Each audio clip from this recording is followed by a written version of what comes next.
Everyone. Happy Friday. So, we're going to be talking about a really interesting topic today, which is going to be about vulnerability. And this is an important topic because I think this is something that culturally we're conditioned to avoid or fear or not lean into. But I think it's something that's just becoming more and more important as we start to form like more loving connections with one another. And I know for myself, I think I've had to lean into vulnerability really hard these past like couple of years as I've been growing as like a person and as a human and growing into kind of my greatest or my fullest potential as a coach. And so I think this is such an important topic to dive into, and I'm like really excited to dive into it with my coach colleague Eileen, who's the author of the book Soft Armor, and she is like an expert in talking about everything vulnerability. So I'm like really excited about bringing her on, and so I'm gonna go ahead and bring her on now. So let's wait for her to come on.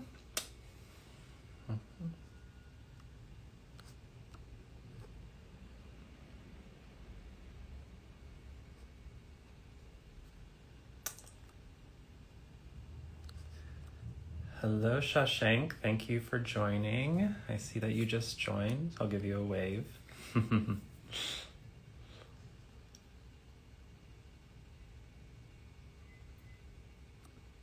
Hello, welcome in. So we're just waiting for Eileen to join.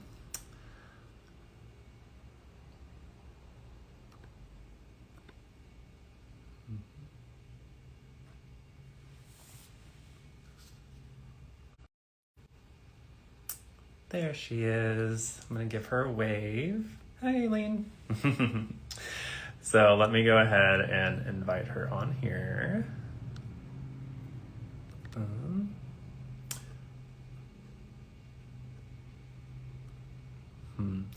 Maybe Eileen, if you can request to be on the live video, that'll give me a little option.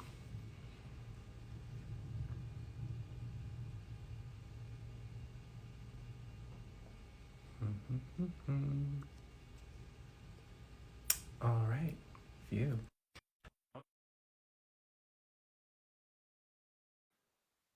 Oh, yes. Hello, Sarah. Thank you for joining. So glad you're here. So glad you're here. Hi, Hi, Eileen. how are you? Good. How are you doing? Likewise, so nice to see you again. Yeah, you as well. How's your Friday going so far? Fantastic, good. It's been kind of quiet, which is, well, Mm, I mean, I don't know if you hear the sirens, unfortunately, outside, but yeah, it's been a quiet day today. oh, How are great. you? How are things by you? Great. I had a really nice workout this morning, so I'm feeling energized, ready to talk about the most vulnerable topic to talk about, Oh, which is yes, vulnerability. So I'm yes, very yes. excited to jump in with you and learn more about like what you've learned from your research and everything that you've kind of put together, especially your book that you've written. I think that's so impressive. And so I just love to just start by just asking you more broadly about like what got you interested in the topic of vulnerability. Well, I think we touched on this during our last live, but it's something that I think you and I and probably your audience would appreciate. Plant medicine. Plant Mm, medicine led me here. Actually, even the cover of the book is very inspired by plant medicine. So it's mm, basically like tapping into your most authentic self. I just resonate so much with the cover because it's literally what I envision every morning when I meditate. It's just opening my heart space, putting down mm, that armor, and just really getting in tune with who I am. So during my last plant medicine ceremony that I know you and I spoke about during our last live, I just felt like my heart cracked wide open. mm-hmm, And it was so transformative. It was out of all the plant medicine experiences that I've been through, that was the most transformative, in my opinion, so far. mm, Because I went through a lot of darkness. I saw so much pain that I was holding on to, and how I wasn't allowing my true authentic self to come through. And that's what was the catalyst to me finding the love that I've been searching for my whole life, which it's going to sound corny, but has always been within me, you know? Hmm. And I basically just wanted to share that story because I feel that, and I was strongly pulled to share the story because I felt that if I'm feeling this way, chances are there's other people that are going through the exact same thing. Totally. And I feel like we all go through some sort of like dark night of the soul, and are just busted open. But I love how you describe how it just, like the plant medicine experience, opened up your heart space, like opened up your heart. Because I actually, this live is very synchronistic because I literally was watching a TED talk by Brene Brown that she Mm, did like, 10, 13 years ago or whatever, on the topic of vulnerability. And so I feel like how she described how vulnerability is really related to courage, and how 100%. courage is, like, if you break it down, the word courage, if you hyphenate it and go and take core out of courage, core is the Latin root word for heart. Mm. And so I just thought that was like such a cool insight, that like, to lean into courage, to be courageous, we have to lead with our hearts, which requires leaning into vulnerability. 100%. And that's why the subtitle is The Strength of Vulnerability. Because Mhm. it's scary. It's so scary to be vulnerable. It's scary to put yourself out there.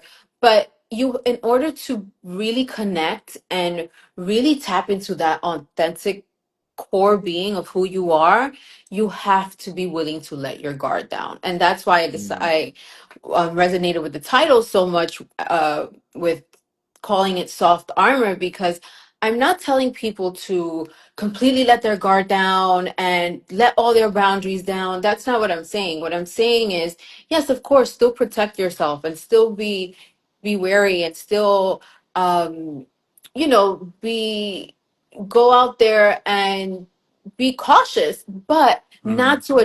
not to the point where it's a detriment, where you're not letting people in and you're also not letting your true self come out and shine.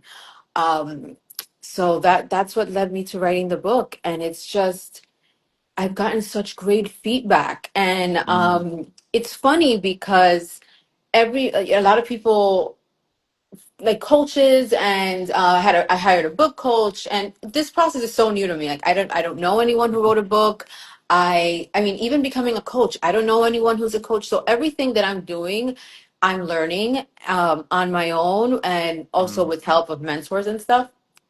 And one of the questions people kept asking me was, well, who is this book for? And it was so hard for me to answer that question because I feel like it's for everyone. I feel like it's for the teenage girl who didn't, or boy who didn't have anyone to talk to and felt so alone, because that time in our lives is such a confusing time. You feel so lonely and lost. I feel Mhm. it's for the adults navigating a corporate space where you can't connect because that's why Severance, I tell people, that's why Severance Mhm. resonates so much with people, because you feel like you're living in two different worlds. Like I'm Mhm. not sure whether you watch Severance. Do you watch Severance? No, I don't, but I've heard of it. Yeah. Okay, so basically, just to give you a synopsis, it's kind of a show where people split themselves into two different identities. So they call it the innie and the outie. The innie is the person who's at work, who's in the corporate environment, Mhm. and the outie is the person who is living their true authentic self. Kind of, Mhm. that's a synopsis of it. So I think that that's why that show resonates so much with people. It's because people don't bring their authentic self to work, and it's like that's why it feels, when you're not living in your purpose or you're not doing something that you really love, that's why so many people feel depressed, because you spent so many hours of your day doing thing working and trying to make a living. So I try Mm, to tell people that you don't always have to have your guard up in all situations, like I said before, like at work and stuff. And I had to learn that because I had to navigate. So I come from a corporate environment, I come from the investment banking industry, and as you can imagine, that's not an industry where people like to share vulnerability or like to really let people in. So I really struggled with that throughout my life because I'm such an authentic person. I'm a person that feels. I'm an empath. That's why I'm a mm, coach. I love to help people. And I started as an executive assistant because I know that that's what I'm good at, helping people. So it was hard for me to connect in that industry. But once I started to let my guard down, I found mentors and I found people that wanted to help me. And the reason I became a coach was because one of my mentors in the investment banking industry told me, you should become a life coach. I feel like you're mentoring me. So why mm, did we connect? Because of my vulnerability. And he was able to be vulnerable because he felt safe. He felt safe in that space. And mm, um so going back to who the book is for, it's also it's very surprisingly, it's really resonating with a lot of men. A lot of mm, men are really giving me great feedback and are telling me, wow, this is I didn't realize that this was how I was feeling. I didn't realize how I was so guarded in all aspects of my life. And I love that. So I had someone read the book, and this was a guy, a man, and he told me that he was able to, he had the courage to bring something up to his sisters, which he had never addressed, mm, because the book gave him the courage to do that. And of course, at first, his sisters were a little hesitant because, as you know, that sometimes people don't like to really talk about the past and really get into like the weeds. And that after a few days, they called him and they thanked him for being so vulnerable. yeah. So that was such an empowering and such a story that really touched my heart. I talk about inner child healing. A Hmm. lot of our traumas, as you know, as a coach and as somebody that's done plant medicine, stems from a hurt inner child. You know, um, so I really do think that the book is for everyone. I think everybody can get some type of learning experience, some type of just aha moment from the book. And it's a book, I'll be honest, it's not a book that you just sit down and read it in like 2 hours. This book is Hmm. really going to make you think. I'm a huge advocate of going back to books. Like one of my favorite books is The Four Agreements. I love The Untethered Hmm. Soul. I come back to these books on a yearly basis because every single time I read it, I get something else that I resonate with. And I think that this is that type of book. Yeah, that's so powerful. And I love how one of your readers, who is a man, like really took so much away from it. And because, for men, what is the number one reason why men don't lead into vulnerability? Weak. Yeah. Yeah. They feel like they may be perceived as weak. And I think that's like the biggest fear, I think, on part of men. And so I think really emphasizing that vulnerability is not a weakness. It's like a huge strength, and it's like what we need to, build like love and joy and creativity and all these things that we really do want, but we do have to lean into that to some extent to get there. And I love how like you're bringing that up and really showing people that it's such an important tool to use. It really is. Like I said, it's really the way to connect with people. And we're so connected via social media, but there's a loneliness epidemic. Like I just read, it was so, like you said, it's so synchronistic. This morning I got up and I got I saw an article that where Mark Zuckerberg was talking about how people now use AI to basically practice what they're going to tell their significant others, their bosses, or whatever, like do kind of like a dry run as opposed to asking a friend how we would do in the past. And what he was saying was that AI, of course, it's great. Like, I mean, it has its pros and cons, Mm, um, but you cannot replace human connectivity. You just can't. It's just it's why people are so lonely. So that's a key component of being vulnerable, asking for help. It's okay. And what I've discovered is that people want to help you, but if you're not asking for help, they don't know that they can be there mm, for you. And I've struggled with this in the past. I opened the book talking about how I'm born and raised in New York. I'm born and raised specifically in Brooklyn. mm, I come from, a Hispanic background, from immigrant parents, and we're always taught, like, get through it, keep your head down, don't bother anyone, just stay strong, like, you know, you can do it. And of course, there's some greatness to that, like to be strong and be courageous. But what we were never taught was to be vulnerable. Well, I was never taught mm, that. mm. So, I was never the type of person that would ask for help. Like I would say, I can take care of it. I can do it on my own. And what I've learned is that's been a detriment. Like my friends have told me through this process, through this healing process, through the plant medicine ceremonies that I've done, I realized that that was a form of protecting myself, but it was also keeping the good from coming in. And that's why I call it also soft armor, because Mm. when you have armor, yes, you're protecting yourself, but you don't let the love, the connectivity, all the stuff that you need from coming in. Yeah. Oh, I love that. That's so powerful. And for anyone who's just joining, I'm joined with my coach colleague Eileen, and she's talking about her new book, Soft Armor. It's all about the power of vulnerability. And so we're just talking about like just the key themes and why vulnerability is so important. But I'm curious to hear from you all,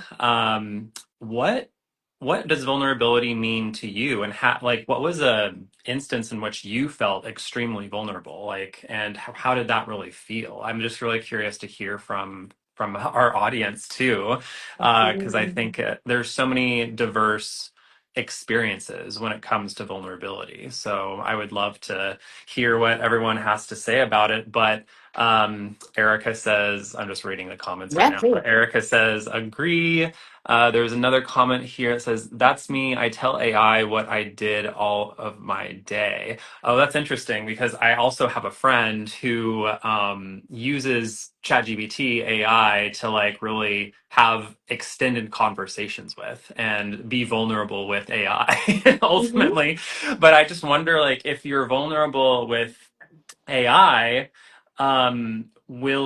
what does that translate to being vulnerable to like with other people? Like if you're practicing being vulnerable to AI, will that translate to eventually being vulnerable with like others? So I just find that extremely interesting. It's an interesting question to raise because AI is kind of now like very prevalent in our society, and it's like very useful for people who have that sense of loneliness. They feel like they can talk to someone, but at the same time I am like, what is like the consequence of that? And so that's just like something that has been on my mind lately. Yeah. uh, but I'd be curious to hear what you think, Eileen, about like that I piece. actually, I know this might not be the popular opinion, but I don't mind AI. Like I'll tell you one tip and one way that I use it, and I've had some of my clients use it.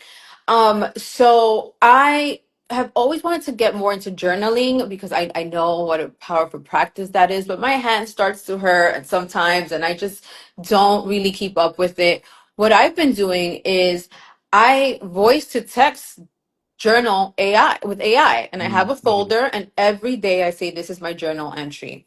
Mm-hmm. And I just started this last month, so it's an ongoing experiment. Come back to me in a few months and see how it worked out. But basically, the instruction I gave it was, for a few months, I'm going to journal, and I want you to, in a few months, I want you to be reflective and let me know where I've grown, where I've been stagnant, and is this something you can do? And of course, I responded yes. So Mm, I think AI can be great, but it's an added tool. It can't be your only source of connectivity because it's just not real. It's not, and you don't get the same human interaction. So I know some coaches are mhm, like, and therapists are worried about AI, but I'm not because you just don't feel the same. You don't see the micro expressions in it. They don't see the micro expressions in your mhm, face. They don't see your energy. So that's especially like you and I are very empath and we have a lot of empath and like where energy is so important to us and we resonate with it so much. mm. So it's that means that those are the type of clients that we attract. So our clients, yes, they can use AI for certain things, but I just don't think, and maybe I'm just too optimistic, I just don't think it will ever replace human connectivity. I just don't. Yeah, and I agree with you. I feel optimistic, like to some extent about AI. Um, there is like I kind of like weigh the pros and the cons. Like, of course, there's Mhm. pros to AI, but like there's going to be some cons that we'll have to Of deal with. But course. as like a general trajectory, I think AI is like a very important part of our overall kind of um, expansion and evolution and all of that stuff. So it's really helpful. At least I think so.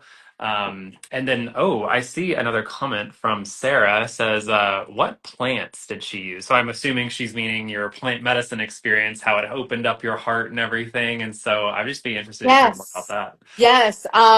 I know we touched quickly on this, and I actually have a whole chapter about plant medicine on my book because I wouldn't be me if I didn't talk about plant medicine. So it's funny when I hired an editor.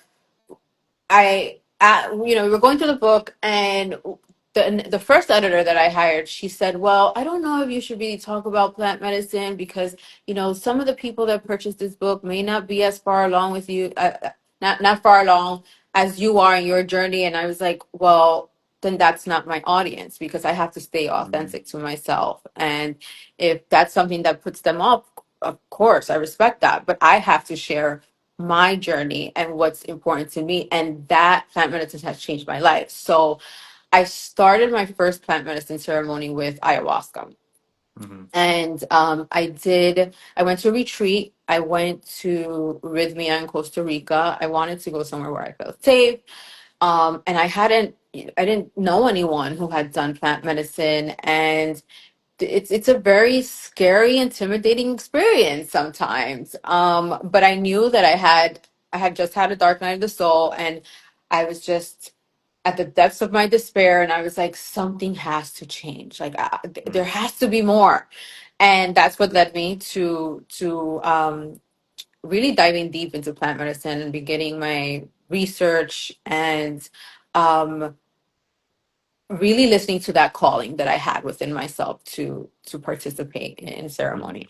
So I in Costa Rica they have several different brews. So I tried a Costa Rican brew, a Brazilian brew, a Colombian brew, and I believe a Hawaiian brew. So mhm, I did several ayahuasca ceremonies, which were super powerful. And I go into detail in the book about that. But the last ceremony, the one that I think really just catapulted me into the stratosphere was Tepescuite. And I had never heard of Tepescuite. It's referred to as the Mexican form of ayahuasca, but it's smoked. It's not, you don't drink it. mhm, mhm, And I've never done DMT, but I guess it's DMT or what's DMT is most closely associated with. mhm, But it was just I think I'm still processing, and it was like this was like a year ago, and I just saw so much darkness. Mind you, I thought I was healed because I was a veteran at ayahuasca already, and I was like, I hadn't really gone so deep as I had during my previous ceremonies, but as you know, Eric, they say. the plant medicine is going to give you what you need. And clearly that's what I needed at the moment. I really needed to dive deep. And I really believed that I had to dive so deep in order to write this book. I had to Mm-hmm. release all of that darkness. I was healing a mother wound, I was healing ancestral trauma. I Mm-hmm. was, and it was intense. It Yeah, was, it talk was about intense. talk about like your pain becoming your purpose. Like all of that, all going through all of that, healing all of that, created your book. Yeah, no, Which is and so I'm so powerful. thankful. I'm so thankful. Like, I finally get it. I finally get when people say, um, you're gonna get to a point where your pain and your journey is going to make sense. And I'm there. I'm there. I Mhm. cry. I promise you, I'm not lying. I meditate now every day for at least half hour, and 95% of the time I'm crying tears of joy. Like Mhm. tears, like shedding. Like sometimes even like this morning I was like hyperventilating, just tears of Mhm. joy. And it's just I've never experienced something like this. And I know it's come about because of the healing, the work that I've put Mhm. into really, really following my purpose. I've always known that I would always meditate when I was younger and say, I want to be of service. And I never knew what that would look like. I never knew how I can be Mhm. of service. And via plant medicine, via just the opportunities that have been given to me in life and just the people that I've met, I finally found it. And it's such a beautiful feeling. It's such a beautiful experience. And it's why I'm so passionate about helping people find their purpose. But in order to do so, you have to get vulnerable. Totally. And it's also like how people ask, can plant medicine make you become more aware of your purpose? Absolutely. Oh, Like it gives you like tons of puzzle pieces to put together the puzzle of like, oh, okay, this is like what I'm meant to be doing.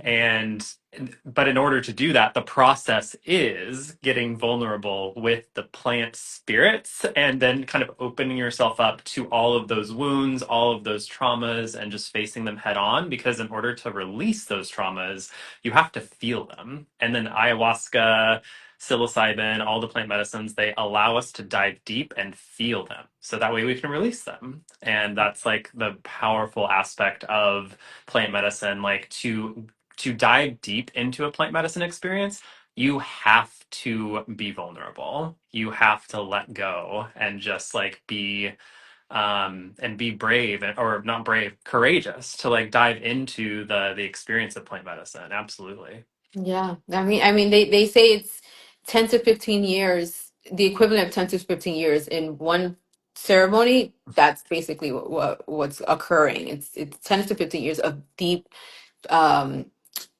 deep healing. And I Mm. know that that definitely resonates with me because, again, I don't even think I was as vulnerable with my therapist as I've been with myself during a lot of these ceremonies. And they say that the mother or the plants are going to give you what you need at the moment. And I mean, I can say that wholeheartedly throughout all my ceremonies and all the journeys that I've taken. Every single time I'm expecting things and it comes out completely different than what I was expecting.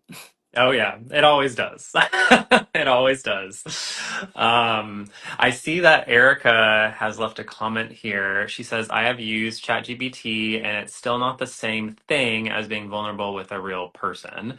It won't ever replace a real person. It's another tool, especially if you can't or don't have real connections. Exactly. 100%, I completely agree with that. Like, ChatGPT can give you like a small little, if you're not connected or if you're not in the presence of someone and you just absolutely need to just like talk to something or someone, I think it's like it provides that utility, but you shouldn't rely on ChatGPT, I think, to be I agree. vulnerable. That comes like there's a specific energy and connection that we have with other humans that's Mhm. important and that we need to really lean into and absorb that energy as opposed to just totally relying on an AI program to do that for us because AI I mean, it is getting smarter and smarter, but it can't feel emotion. Like it can't, like,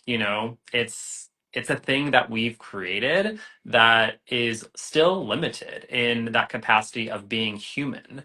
And Hmm. so being vulnerable with another human, I think, is so important and so needed. And that's why, like, we shouldn't replace, being vulnerable with a human for AI or ChatGPT or whatever it is.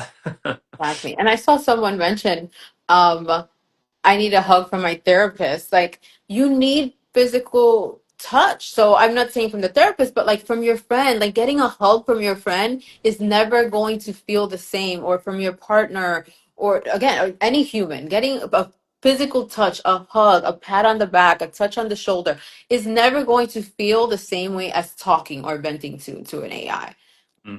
Absolutely. And then Sarah says vulnerability is being completely honest with myself and recently being honest with others. It's a bit problematic in work settings, but I have so much freedom. Yeah, yeah. It's so hard in work. Like you were bringing this up earlier, Eileen, like in work environments and corporate environments, so hard to be vulnerable. And in fact, it's sometimes discouraged to be vulnerable. In fact, when I became vulnerable.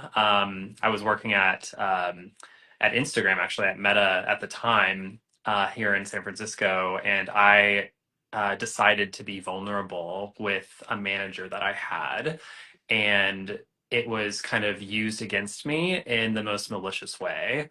Mm. And it was kind of a lesson that I learned that in a corporate environment, it's not only hard to be vulnerable, but it's sometimes discouraged, but it can and sometimes will be used against you in a lot of different ways. And so that's why I say for to a lot of people, it's like be discerning of who you're vulnerable with, especially if you're, working in a corporate environment and wanting to be vulnerable with colleagues and other people who have their own motives in the corporate environment. And so I just encourage anyone, if you're wanting to be vulnerable, especially with a manager or someone that has that authority that can affect like your pay, whether you're still on payroll or anything like that, really be discerning and be like have like set up some like safeguards or guardrails in terms of how you express your vulnerability in the corporate environment, because again, it's such a hard thing to navigate, I think. And so just based on my own experience, but I'd be interested to hear what you have to say, Eileen. Well, that it's so funny you mentioned that. Well, first of all, I'm so sorry that you had to go through that experience, because that is so hurtful that you're being vulnerable. And as we know, that's very scary. It's very courageous for you to try to be vulnerable and to have it used against you. It's just not a good feeling, and I'm sorry you had to go through that. But one of my missions also is bringing vulnerability to the corporate environment, bringing Mm, showing leaders how to be more vulnerable and authentic. So actually, I have a lunch and learn coming up at Microsoft next month, and mm, that's I'm going to discuss how vulnerability can be a strength, and how, especially if it's done in the right way, it can really help you connect to people, and people connect through authenticity. mm, So it's a very difficult thing to navigate, like you said, but there is a way to, if it's done right, where you can be vulnerable and still connect without completely bringing down your armor. So again, it's a soft armor. mm, It's a mm, balance. It's but from what I've seen, and again, back to talking about the environment that I know about, which is investment banking. Um, the leaders that have the teams that work hardest and that really keep people and that don't have as much turnover are the leaders who are authentic. The leaders, so mm, people work for people, not companies. And mm, I've seen I've seen it for myself. So there was in one of the corporate settings that I was working in, there was someone who was at the head, and I mean the turnover was insane, and they would not let this person go because the person was there for 25 years. And I mean, I was there for a year and a half maybe, and 12 Mm. people left the team. Like, come on, something's going on, right? Yes. And they finally hired another head of the group.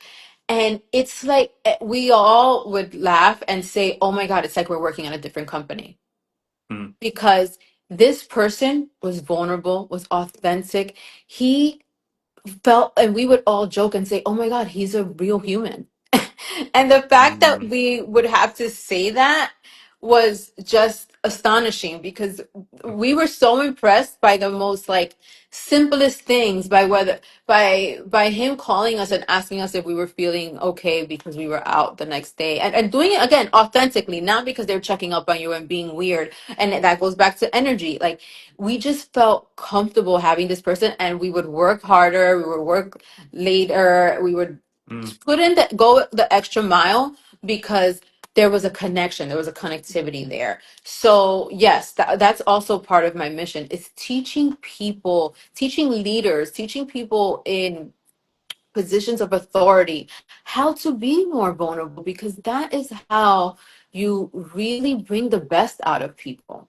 Mm-hmm. Totally. And I love how you're doing like expressing that in like in work environments too, because it's like there is a way to bring in vulnerability. It's just a matter of doing it in the right capacity or bringing it in the way that you mentioned.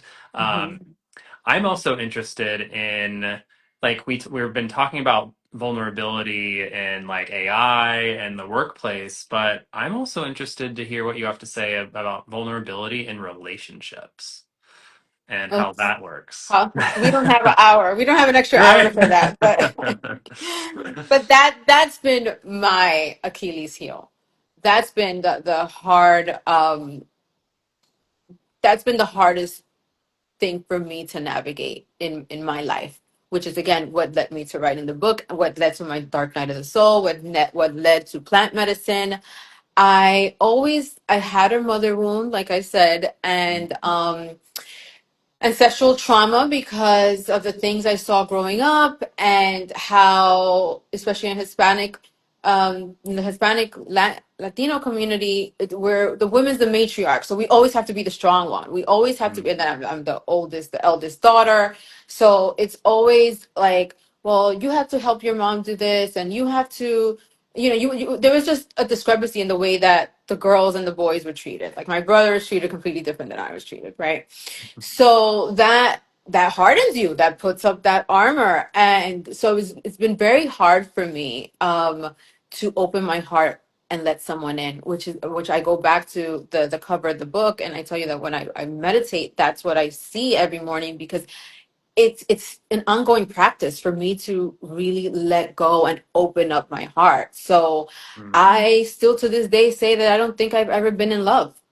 And mm, why? Because I've never let someone fully see all of me.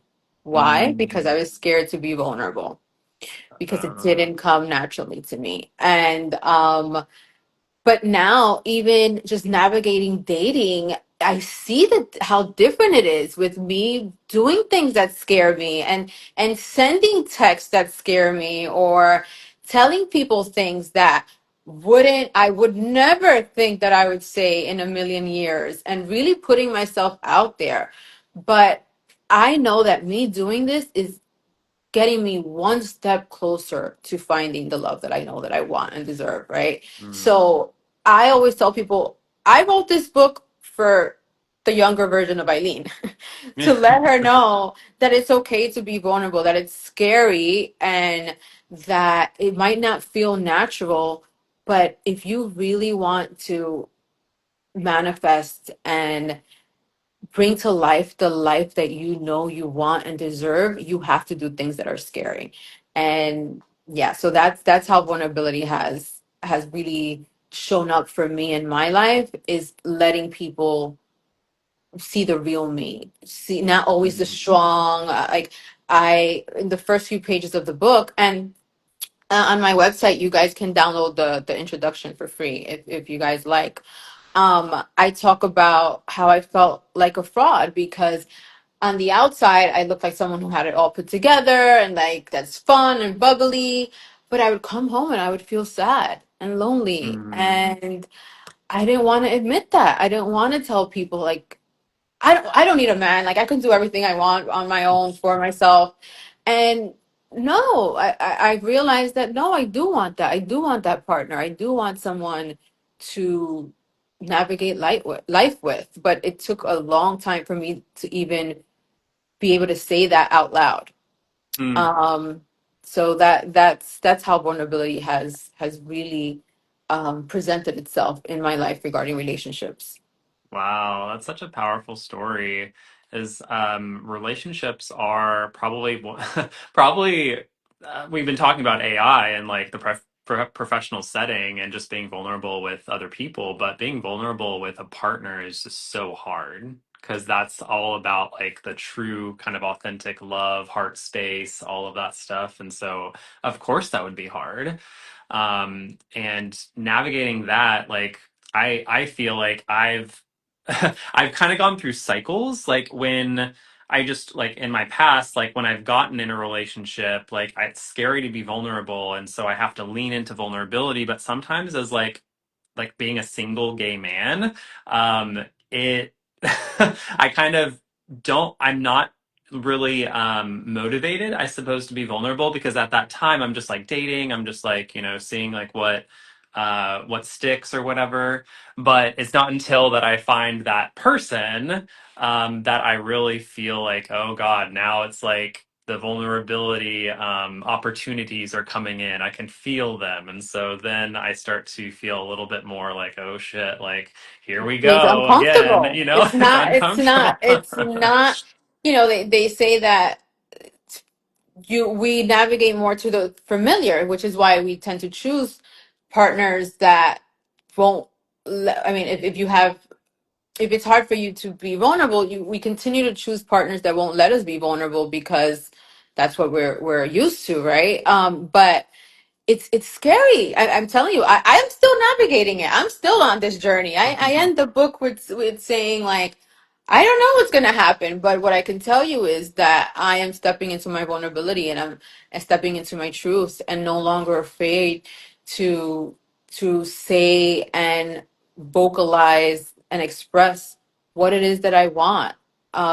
And what I'm searching for, what my goals are, and Mhm. being honest about not always being feeling strong, not always having to put up the facade that I'm strong. I need help too.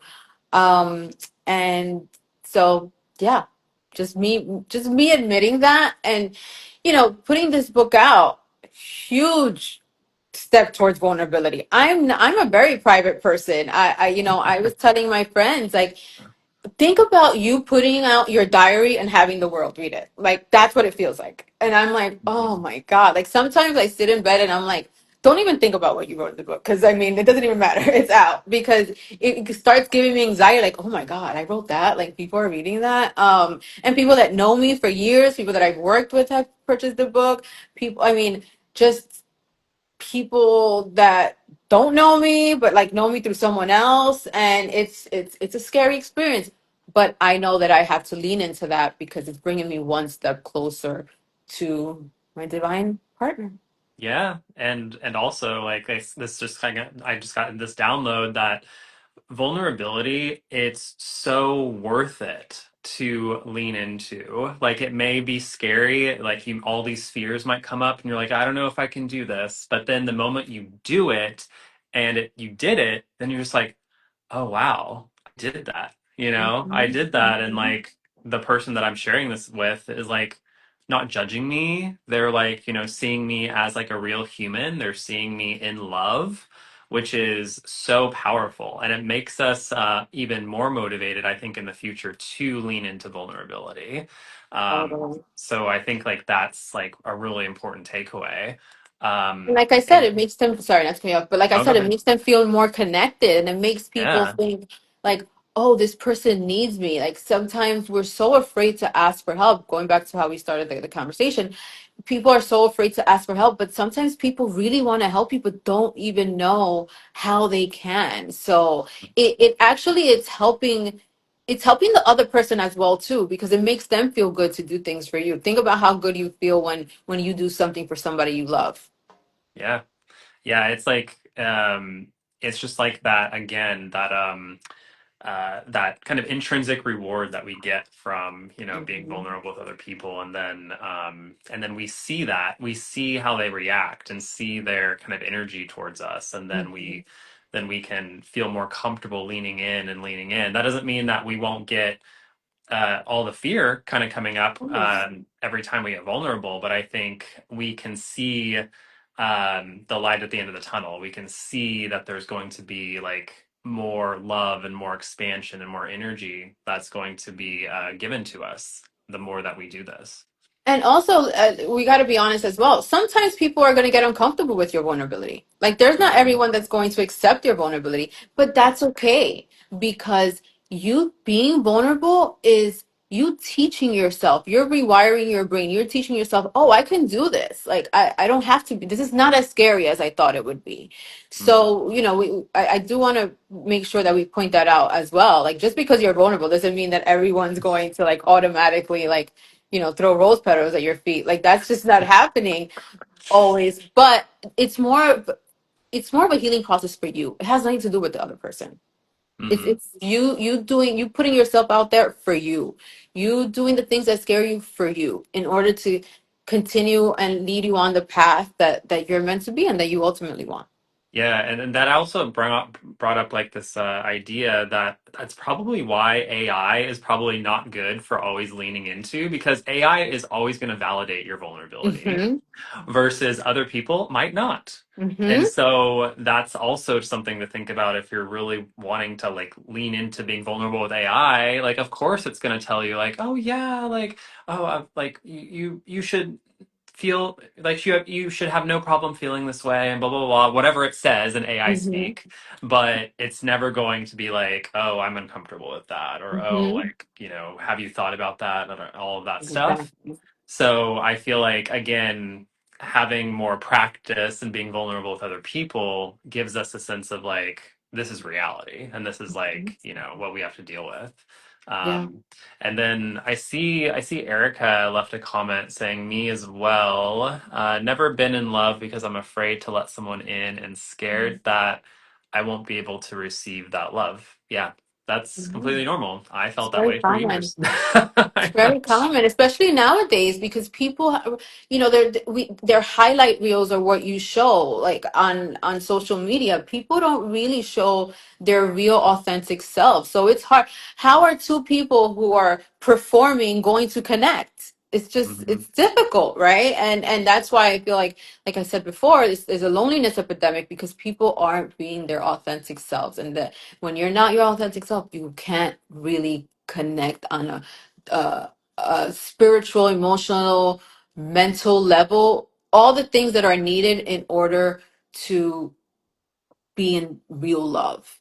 hmm And then I see another comment here. Totally agreed. We all need a person to live with for love, but I never open my heart because there is a fear or something. Yeah, there's always a fear Ooh. of like opening your heart and being raw with someone, because let's face it, like when you're vulnerable, you're kind of opening up your heart to the possibility that they're not going to return that love, or they're not going to return like what you expect them to return. And so it is scary, It's but scary. it's that's why it's really associated with courage. Like we have to be courageous to lean into vulnerability. One of my favorite sayings is without risk, there's no reward. So you're going to close yourself off and never Hmm. put yourself out there to potentially meet someone. So, these are the pep talks I give myself. Like, okay, this one didn't work. You're one step closer to meeting the one that will. So yeah, it's scary, but it's like everything else. You have to keep pushing through because I do believe that there's someone for everyone. I really do. Again, maybe it's the optimist in me, but I just I just do. Yeah. So this is just like a random kind of thought also. Like I'm just getting these random downloads that I should ask you, but I do love it. you do you believe in twin flames? I don't know. I want to say yes because there's been people in my life. It's going to be on Audible. Sorry, I just got sidetracked. It's going to You're be on right. Audible. It's going to be on Audible. I have someone recording it, and everyone's like, "Well, why didn't you record it?" I'm like, I have enough going on. Mm, So it's going to be on Audible, hopefully in a week or two. So thank you for asking that. But I I do because I feel like there's been times in my life where I meet someone and instantly I'm like, you feel familiar. This is weird. Like, like and the person has said it themselves like, wow, I feel so comfortable with you. This is weird. But you're also asking a person who's never been in love. So I don't know if that's just me recognizing the energy. I don't know. mm. I don't know. I'm such a hopeless romantic that I want to say yes. I want to say yes, there's twin flames and part of me my entire life has always I don't know if you're into astrology, but I'm a Scorpio rising and I believe in all Mm. these different things. And I can't do surface level, which is one of the reasons why I say, like, I've never been in love because I'm looking for the deep, transformative, real love. Of course, Mm. you and I'm sure, could have been married millions of times by now. Right. But I'm We probably had a sure past life when we were. maybe that would have been cool. I'm here for it. Right. But I feel like people like us that are very empathic, we're very soulful. So Mm. for me, I'm looking for that person who's my better half, who's my other half, who is whole within themselves and accepts all the good, bad, ugly, um, everything that I'm working through because I'm still human. So I tell people, any coach that tells you that they have their entire life figured out, fire them. Fire, go run for Right. the hills because that's not what coaching's about. Coaching's about having the tools. So I have the tools to be vulnerable. I have the tools to manifest things. I mean, the way things are snowballing like that opportunity that I got to speak to do the lunch and learn happened within like a week or two of me publishing the book. So it's just like so many things are happening which are confirmation for me that I'm on the right path. But going back to your question about twin flames, I don't know. I hope so. I Mm. do. I hope it's true because again, I'm such a hopeless romantic and I really do hope and I've always had this yearning and this like calling that there's someone for me out there because I've never given up. So, and I'm Mm. never going to give up. So, I think that that's something intrinsically in me telling me that your person's out there. Yeah, How about you? totally. Oh, I'm a hopeless romantic to a T, and so of course I believe in like the twin flame idea, and I feel like I think the reason I just downloaded that is because a lot of people have this idea of twin flames that like you meet them, you fall in love, everything's perfect, done. But like that's not the case. Like I feel like with your twin flame, that's like the person that you have to be vulnerable with. Like you have to go there because essentially in order to be a kind of a union like a twin flame union, I feel like you have to lean into that vulnerability Mhm. to kind of open up your heart to kind of join in kind of like divine kind of love and partnership with that person. And so I feel like that's something like I've realized like Mhm. this recently, just like kind of thinking about like vulnerability and how it relates to relationships and all of that stuff, and like the twin flame thing, and hopeless romanticism, all that stuff. And I'm just like, you know what? Like, no, like I feel like the biggest misconception is that we get into these like unions and expect them to be perfect.